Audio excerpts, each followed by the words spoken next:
people, it's me Anja, my pronouns all she and her, and welcome back to my channel for day 2 of my Honolulu trip.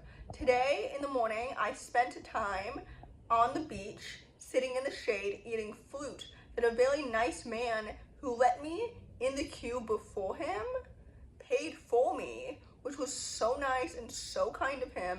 And I think it's because he assumed that I was the same age as his teenage daughters, which is something that I get all the time, and I often receive the assumption that I'm much younger than I am. But either way, he was so nice about it, so kind. Sometimes I tend to assume that strangers in public won't be inherently kind to other people, which I don't know if that's like a jaded perspective to have. Obviously there is some truth to the phrase stranger danger, and obviously some strangers are rude and invasive and creepy, especially existing as a woman of color. But also I think that it's important to assume the best and prepare for the worst, if that makes any sense. Is that a quote from Inception, or did someone else coin that before Inception did? Anyway, all that to say, I ate fruit by the beach today, and then afterwards we ate lunch at these food trucks. I got some Vietnamese food because honestly you can never go wrong with Vietnamese food. Obviously I'm biased because I'm half Vietnamese, but Asian cuisine has always been consistently very, very, very good. So anyway, in other news, I'm currently reading When I Was Death, which is a YA horror urban fantasy, and it follows a young main character who joins this coven of girls who serve death, and she is viewing their job, for lack of a better word, as very morbid and very weird. But she's joining this coven in the wake of her sister's death because she wants to find out the truth of what really happened to her, because what the general consensus is that her death was inconclusive. So she's trying to solve the mystery of what really happened because she's searching for answers in her grief, understandably. I've read so many stories about grief so that I can almost predict what's going to happen next given her emotional character growth.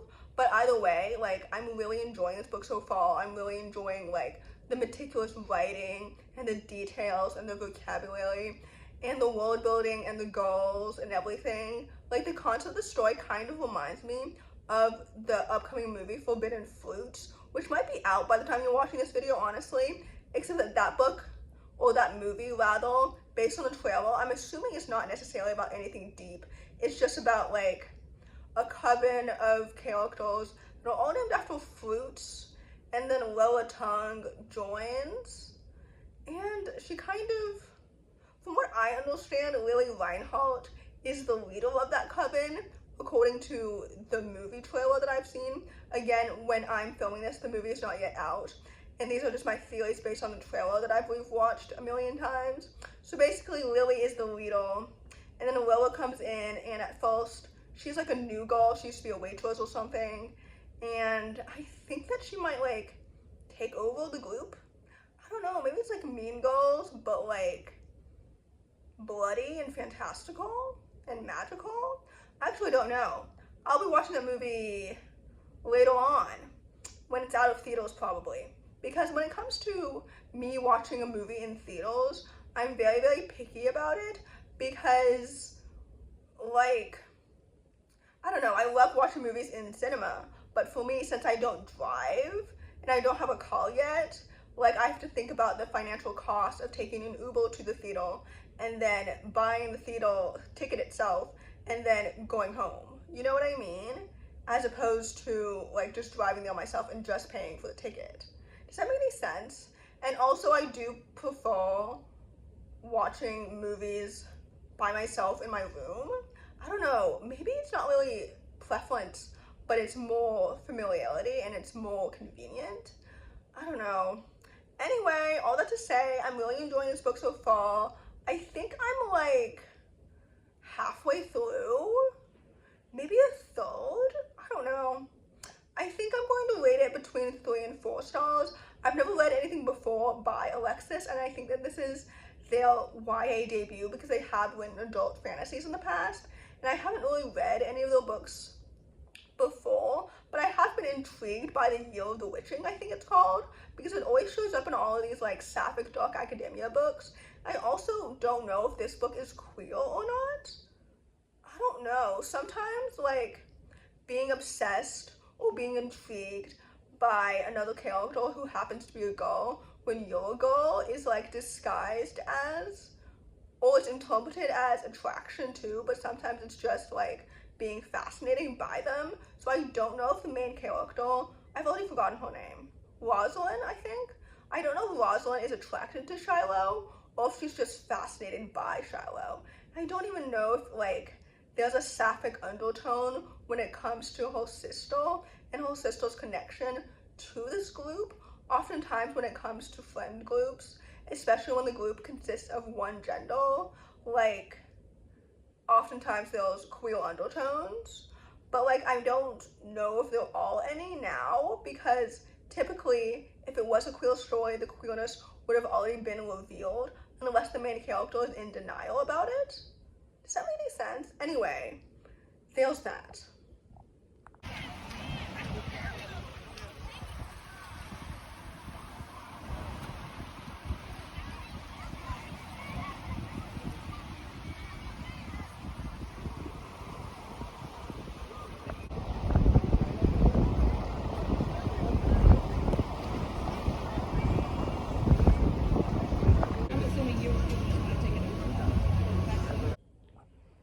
Hi, so I finished When I Was Death, and I rated it 3 stars because frankly, even though I was quite captivated initially by the writing and the story and the characters, and initially it reminded me of A Lesson in Vengeance, which is a YA sapphic mystery that I read like 4 years ago now? 5 years ago?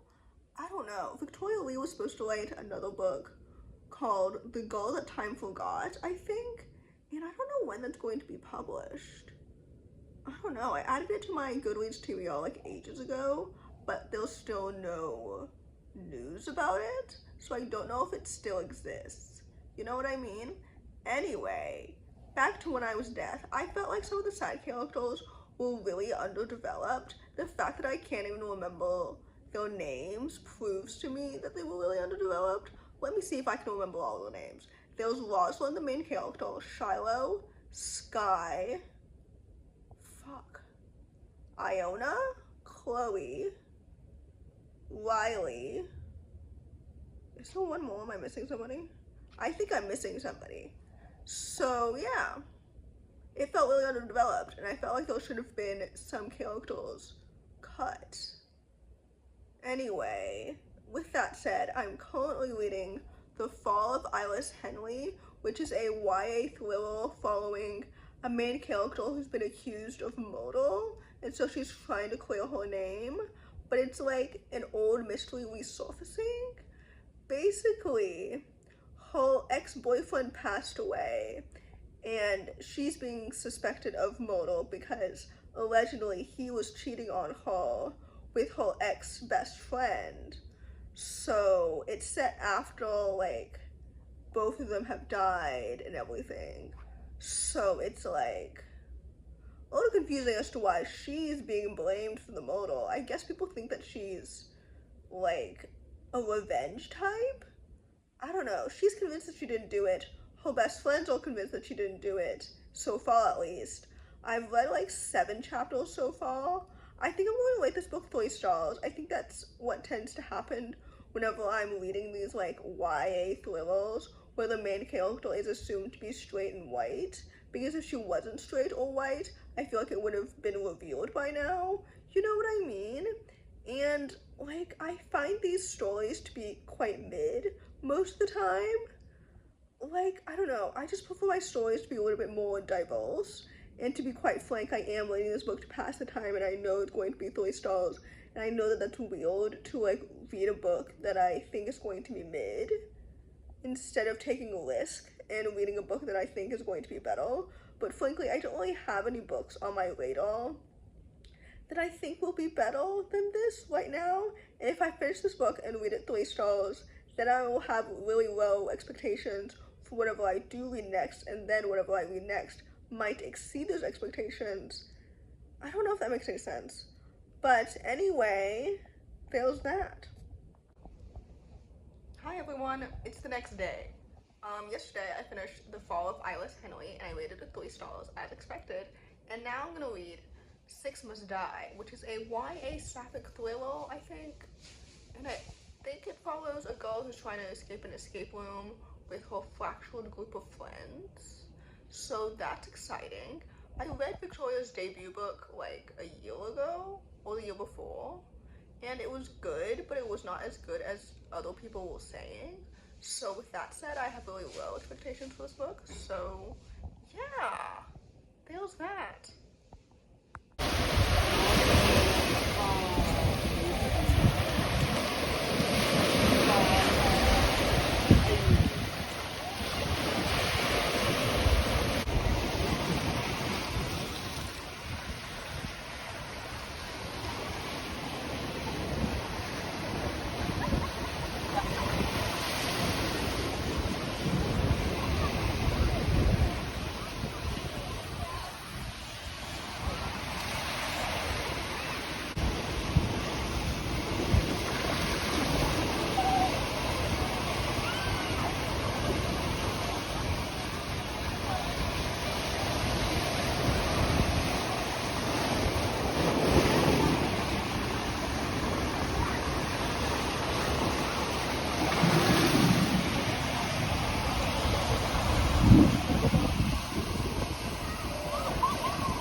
People, so today on the beach I finished Six Must Die, and I didn't really like it. I rated it 3 stars because I felt like the writing of the mystery was told rather than shown, which we all know is my least favorite writing style. And I feel like it doesn't really work in a mystery when plot twists are being revealed and when you're supposed to be caring about these characters, especially as they start to die one by one. You know what I mean? Like, if I don't care about a character once they've died, then I really didn't care about them before that when they were alive.